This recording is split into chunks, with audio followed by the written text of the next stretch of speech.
उत्तर प्रदेश विधानसभा चुनाव 2022 की तिथियां घोषित होने के साथ ही राज्य में सियासी सरगर्मियां बढ़ गई हैं। नेताओं के बीच बयानों के तीर भी चलने लगे हैं। आजाद समाज पार्टी के अध्यक्ष चंद्रशेखर आजाद ने समाजवादी पार्टी के राष्ट्रीय अध्यक्ष अखिलेश यादव पर तंज कसा है। चंद्रशेखर आजाद ने अखिलेश यादव को धन्यवाद देते हुए कहा कि उन्होंने उनको अपने पैरों पर खड़ा होना सिखा दिया।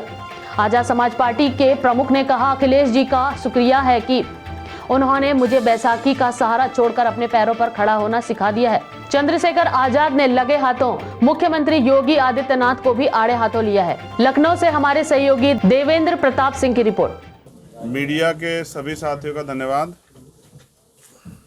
और हो सकता है 2 घंटे बाद फिर आपसे मुलाकात हो, क्योंकि 2 जिम्मेदार साथी जिनको आना था वो सफ़र की वजह से नहीं पहुंच पाए।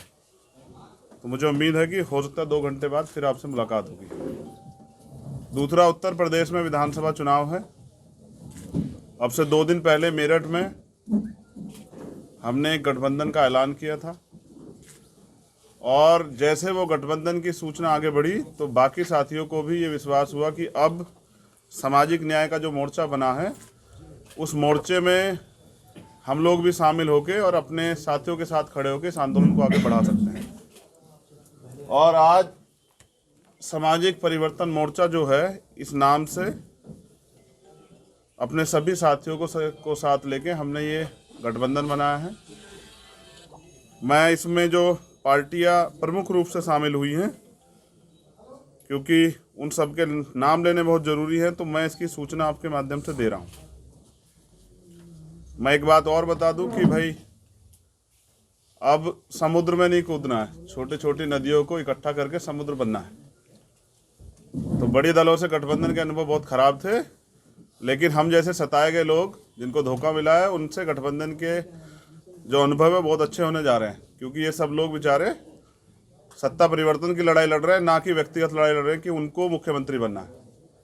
तो इसलिए लोकतंत्र सुरक्षा पार्टी, आज़ाद समाज पार्टी, भारतीय वीर दल, न्याय पार्टी, पिछड़ा समाज पार्टी, दिल्ली डेमोक्रेटिक अलायंस, सम्यक पार्टी, सर्वजन लोक शक्ति पार्टी, हरित क्रांति पार्टी, मजदूर किसान यूनियन पार्टी, वंचित समाज इंसाफ पार्टी, पथिक जनशक्ति पार्टी, अखिल भारतीय गरीब पार्टी, भारतीय सर्वोदय क्रांति पार्टी, राष्ट्रीय कर्षक दल, इंडियन नेशनल लीग, राष्ट्रीय जनवादी सोशलिस्ट पार्टी, भारतीय सबका दल, अखिल भारतीय गरीब पार्टी, समदर्शी समाज पार्टी, अखंड समाज पार्टी, अभय समाज party, welfare party of India, भारतीय जन सम्मान पार्टी, न्याय पार्टी, मुस्लिम मजलिस, भारतीय एकता मंच, वोटर पार्टी, राष्ट्रीय उदय पार्टी, किसान दल और गरीब स्वराज पार्टी। एक पार्टी जिनका मैंने जिक्र किया कि वो जब आ जाएंगे तभी मैं उनकी बात आप लोगों के बीच में रखूंगा। तो ये हमारा दल है, ये हमारा संयुक्त मोर्चा है, जिसके जरिए हम उत्तर प्रदेश में विकल्प देंगे। अब आजाद जी, ये जो मुस्लिम ये लगभग 30 पार्टियां, ये ओवैसी जी की पार्टी है या कोई और है? नहीं, मैं अपनी बात पहले रख दूं, फिर आप सब लोग अपने सवाल रखना है। तो मैं आपकी जानकारी के लिए भी बता दूं कि ये उत्तर प्रदेश है और हमने जो गठबंधन बनाया है ये SC ST OBC माइनॉरिटी के लोगों का है। और इस गठबंधन का ये सब लोग वो लोग हैं जिनको नजरअंदाज तो किया गया, लेकिन इन्होंने ज़मीन पे काम किया है। जैसे बाबूराम पाल जी हमारे साथ हैं, ये भागीदारी संकल्प मोर्चा में थे, ये भी जो है आज हमारे साथ हैं। मैं किस कारणों से हैं वो बाबूराम पाल जी अपने आप बता देंगे।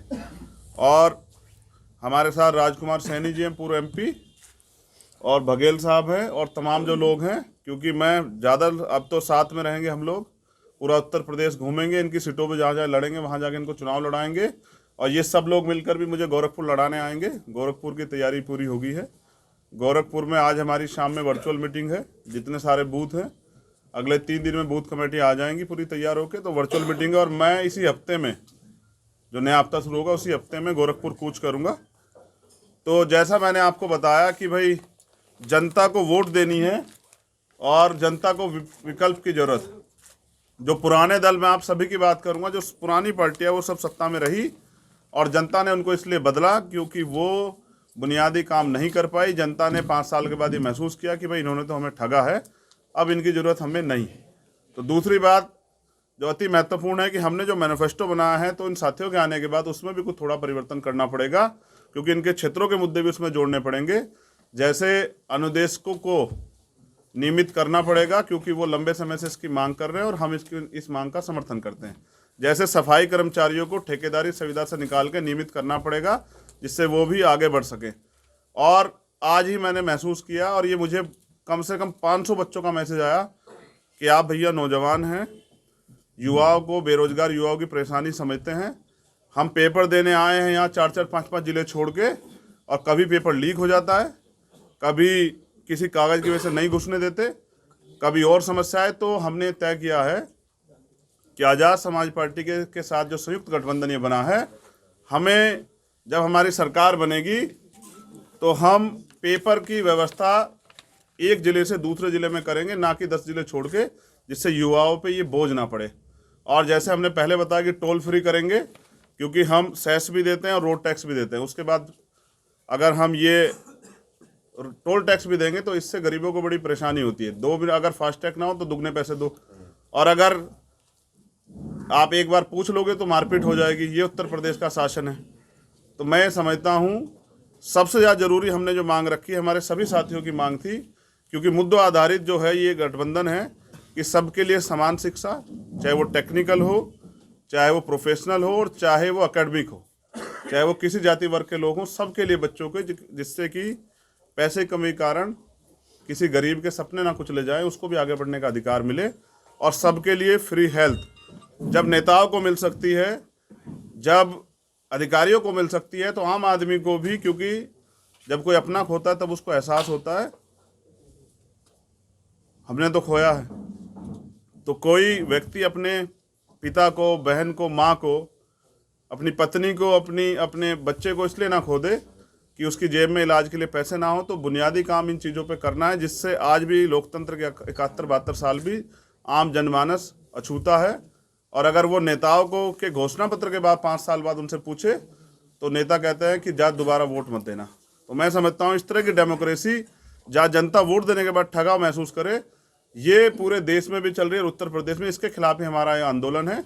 और ये मोर्चा सिर्फ 22 के लिए नहीं, इस मोर्चे को हम और तैयार करके हम इसको 2024 तक लेके जाएंगे, और 2024 में भी इसी मोर्चे के जरिए मिलकर लड़ेंगे।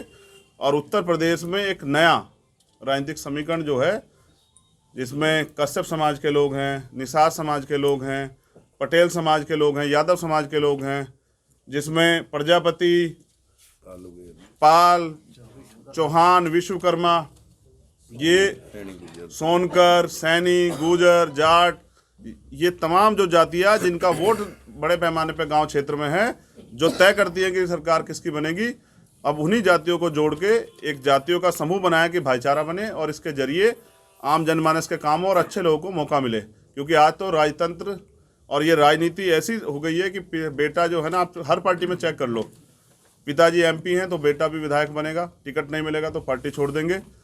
और एक पीढ़ी दर पीढ़ी चली आ रही। तो नए लोग जो काम करना चाहते हैं, जिनके अंदर दृढ़ संकल्प है, इच्छा शक्ति है परिवर्तन करने की और एकता बनाने की, उनको मौका कैसे मिलेगा। तो इसलिए इस बैनर से भी गैर विवादित और जो जिन पे क्रिमिनल केस ना, ऐसे लोगों को हम लोग लड़ाने का काम करेंगे। और आपने हमें सुना, समय दिया, इसके लिए बहुत बहुत धन्यवाद।